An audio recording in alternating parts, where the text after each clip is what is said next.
दोस्तों नमस्कार। संकल्प एकेडमी के करंट ही करंट चैनल में मैं आप लोगों का एक बार फिर से स्वागत करता हूं, विनीत कुमार सिंह। आइए हम लोग शुरुआत करते हैं आज की महत्वपूर्ण क्लास। इसमें महत्वपूर्ण क्वेश्चन है करंट के। सबसे पहले आज हमारा अंतर्राष्ट्रीय अंतर्राष्ट्रीय महिला दिवस 8 मार्च को मनाया जाता है। इसकी शुरुआत यूनो ने इसकी 8 मार्च से शुरुआत की है। यूनाइटेड नेशन ऑर्गेनाइजेशन, यूनो की फुल फॉर्म है यूनाइटेड नेशन ऑर्गेनाइजेशन।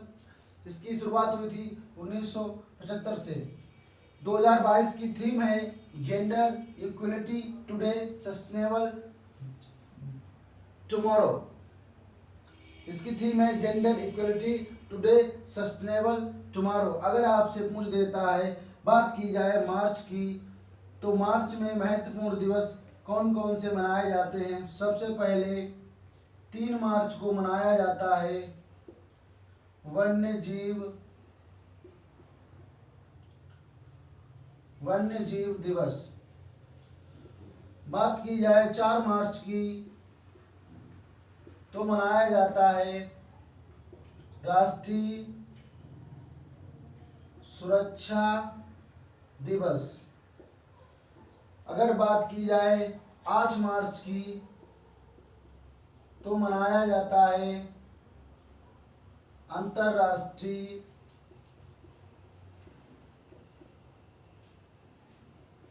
अंतर्राष्ट्रीय महिला दिवस। अंतर्राष्ट्रीय महिला दिवस। अगर आपसे पूछ देता है कि राष्ट्रीय महिला दिवस कब मनाया जाता है, तो 13 फरवरी को मनाया जाता है राष्ट्रीय महिला दिवस। एक होता है राष्ट्रीय महिला दिवस जो सरोजनी नायडू के जन्म दिवस पर मनाया जाता है। राष्ट्रीय महिला दिवस, राष्ट्रीय महिला दिवस किसके जन्म दिवस पर? सरोजनी नायडू के जन्म दिवस पर। सरोजनी नायडू के जन्म दिवस पर मनाया जाता है अंतर्राष्ट्रीय महिला दिवस। फिर अगर आपसे पूछ देता है 15 मार्च को विश्व उपभोक्ता अधिकार दिवस। इसके बाद में 21 मार्च को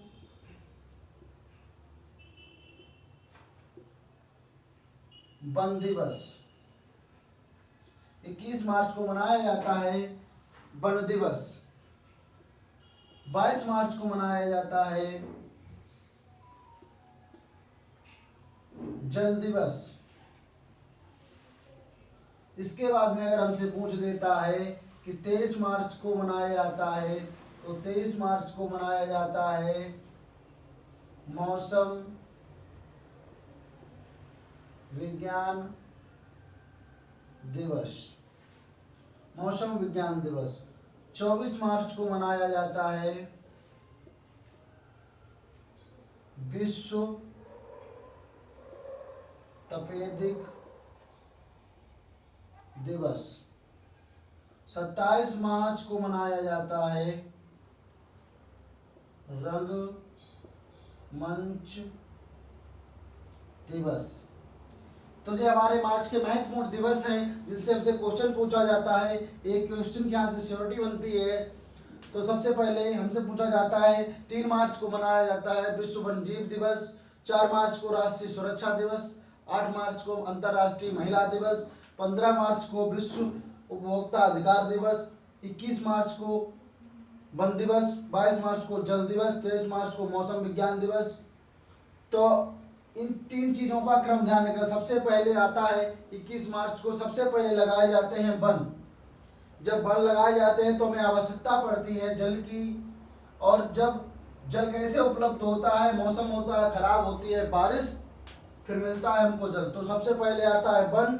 वन को पेड़ को जरूरत होती है जल की, जल कैसे मिलता है? मौसम से। तो इस तरीके से हम लोग इसको ध्यान रख सकते हैं।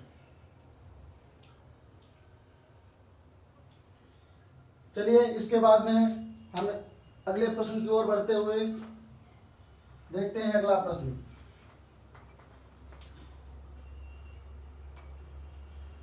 अगला प्रश्न हमारा है, भारतीय वायुसेना ने कहां पर वायुसेना शक्ति अभ्यास का आयोजन किया या आयोजन होगा?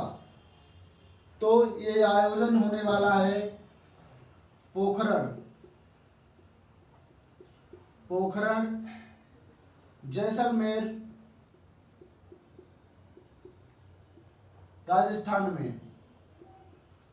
जैसलमेर राजस्थान में इसमें शामिल होने जा रहा है राफेल।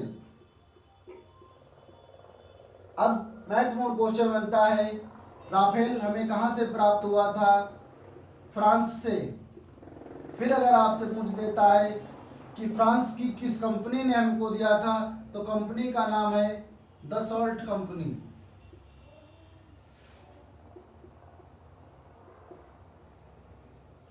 Dassault company. इसके बाद में अगर आपसे पूछ देता है कि युद्ध अभ्यास 21 वरुण 21,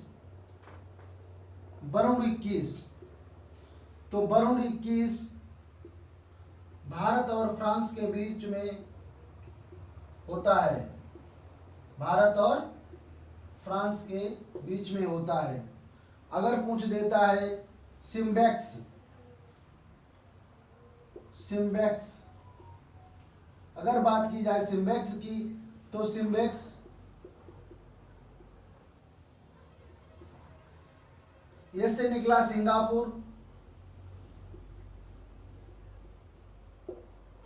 आई से निकला इंडिया। सिंगापुर इंडिया के बीच में होता है सिम्बेक्स। इसके बाद में अगर आपसे पूछ देता है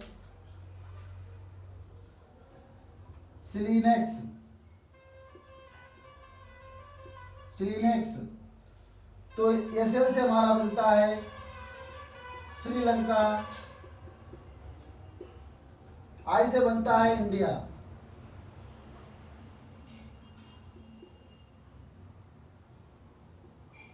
श्रीलंका और इंडिया के बीच में होता है सिलीनेक्स। अगर बात की जाए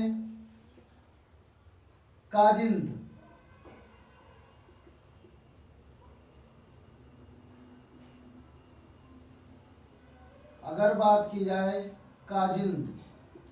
तो कैसे बनता है हमारा कजाकिस्तान, और आई से बनता है इंडिया।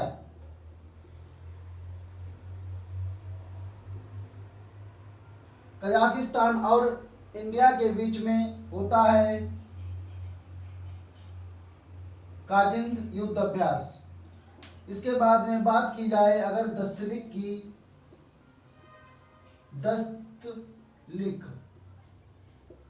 दस्तलिक द्वितीय, दस्तलिक से हम लोग समझ सकते हैं दस्त किसको लगते हैं? दस्त लगे हैं उज्बेकिस्तान को।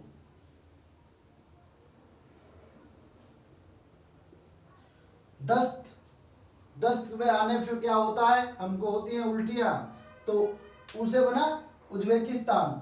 दस्तलिक उज्बेकिस्तान और भारत के बीच में होता है। इसके बाद में अगर हमसे पूछ देता है, बताइए ऑपरेशन सर्द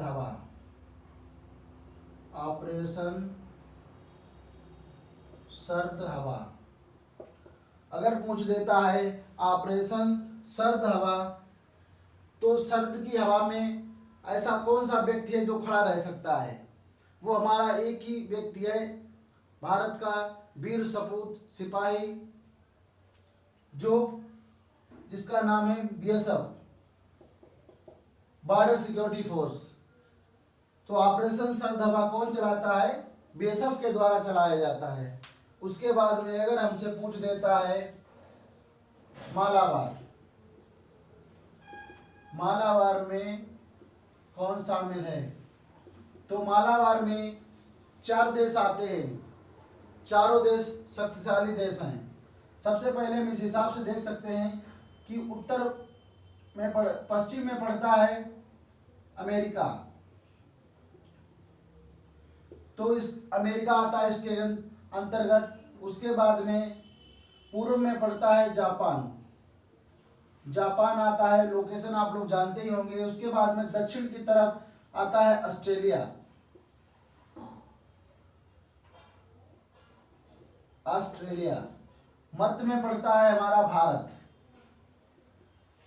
तो मालाबार युद्ध अभ्यास में 4 देश शामिल हैं, America, Australia, Japan, Bharat. Location के तौर पे हम लोग ध्यान रख सकते हैं, अमेरिका सबसे पश्चिम में है, जापान सबसे पूर्व में है, ऑस्ट्रेलिया सबसे दक्षिण में है और मध्य में पड़ता है हमारा भारत। तो मालाबार अभ्यास इन 4 देशों के बीच में होता है। उसके बाद में एक और होता है जिसका नाम है वज्र प्रहार, वज्र प्रहार। वज्र प्रहार किसके किसके बीच में होता है? देखिए, सबसे ज्यादा शक्तिशाली कौन देश है विश्व में? विश्व में सबसे शक्तिशाली देश है अमेरिका। तो वज्र प्रहार होता है अमेरिका और भारत के बीच में। इसके बाद में बात की जाए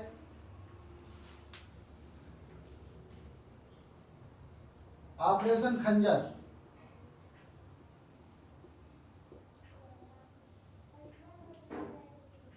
ऑपरेशन खंजर तो भारत और किर्गिस्तान, भारत और किर्गिस्तान के बीच में होता है ऑपरेशन खंजर। तो हमारे इतने युद्ध अभ्यास होते हैं, इतने युद्ध अभ्यास हमारे होते हैं जो महत्वपूर्ण युद्ध अभ्यास हैं। हर किसी न किसी परीक्षा में एक युद्ध अभ्यास जरूर पूछा जाता है। चलिए, इसके बाद हम तीसरा प्रश्न की ओर बढ़ रहे हैं। तीसरा प्रश्न हमारा है, वेल ऑफ द रिपोर्ट के अनुसार अरबपतियों की संख्या में भारत का कौन सा स्थान है? मतलब किस देश में कितने अरबपति रहते हैं? तो अरबपतियों की अगर बात की जाती है तो सबसे नंबर पर 1 पर आता है आपका यूएसए। यूएसए में सबसे ज़्यादा अरबपति लोग रहते हैं। दूसरे नंबर पे आता है हमारा चीन। चीन में भी अरबपतियों की संख्या अधिक मात्रा में पाई जाती है। तीसरे नंबर पे आता है हमारा भारत। क्वेश्चन में पूछ सकता है कि बताइए अरबपतियों की संख्या में भारत का कौन सा स्थान है? तो वो है तीसरे स्थान पर है हमारा अरबपतियों की संख्या में भारत। अगर हमसे पूछ लेता है भारत में स्थित सबसे ज्यादा अरबपति व्यक्ति कौन है, तो वो आते हैं हमारे मुकेश अंबानी। मुकेश अंबानी भारत के प्रथम व्यक्ति हैं जो अमीर व्यक्ति हैं। भारत के प्रमुख अमीर व्यक्ति हैं मुकेश अंबानी, जिनकी कंपनी का नाम है रिलायंस इंडस्ट्रीज। रिलायंस इंडस्ट्रीज, ये मुंबई में रहते हैं। इसके बाद में बात की जाए अगर, चौथा हमारा प्रश्न है, प्रतिवर्ष विश्व वन्यजीव दिवस, प्रतिवर्ष विश्व वन्यजीव दिवस मनाया जाता है। तो 3 मार्च को मनाया जाता है हमारा विश्व वन्यजीव दिवस। विश्व वन्यजीव दिवस हमारा प्रतिवर्ष 3 मार्च को मनाया जाता है। इसमें आपने सबसे पहले देखा है, इसकी हम लोग थीम देख लेते हैं। इसकी थीम है कि स्पेसीज स्टोरेशन, की स्पेसीज स्टोरेशन। उसके बाद में अगर हमसे पूछ लेता है कि बताइए IUCN क्या है, IUCN, तो इंटरनेशनल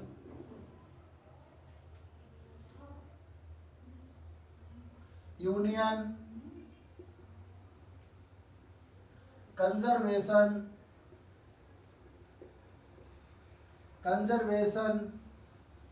ऑफ नेचर, ये IUCN की फुल फॉर्म है। IUCN एक बुक जारी करता है जिसके आपने बहुत ही परीक्षाओं में क्वेश्चन देखे होंगे, जिस बुक का नाम है रेड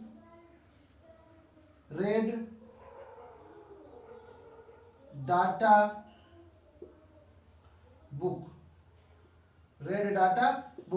ये कौन जारी करता है? IUCN जारी करता है। अब आप पूछेंगे रेड डाटा बुक क्या होती है? रेड डाटा बुक का मतलब होता है विश्व के जितने भी पशु पक्षी लुप्त हो जाते हैं उन प्रजातियों की गणना की जाती है इसके अंतर्गत। IUCN की स्थापना हुई थी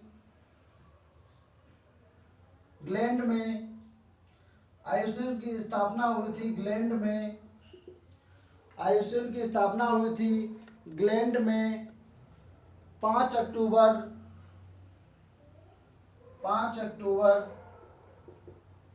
1948 को। ग्लैंड पड़ता है स्विट्जरलैंड में, तो IUCN की स्थापना हुई थी 1948 में। इसकी फुल फॉर्म है international union conservation of nature. इसके बाद में अगर बात की जाए, एक संस्था और आती है जिसका नाम है साइट्स की स्थापना हुई थी 1975 में, जबकि भारत में लागू हुई थी 1976 में। साइट्स में 184 देश हैं, साइट्स में 184 देश हैं, जिसमें अभी हाल ही में अंतिम देश 2021 में बना है, जो हाल ही में 2021 में बना है, जिसका नाम है अंडोरा साइट्स का अंतिम देश है। तो जो दो प्रमुख संस्थाएं हैं, एक IUCN, एक साइट्स, जो पर्यावरण पर काम करती है। ये विलुप्त जातियों रेड डाटा बुक होता है, इसका मुख्यालय ग्लैंड स्विट्जरलैंड में है। साइट्स की स्थापना 1975 में हुई, भारत में 1976 में आया। इसमें 184 देश हैं। 2021 में अंडोरा अंतिम सदस्य देश है अंडोरा।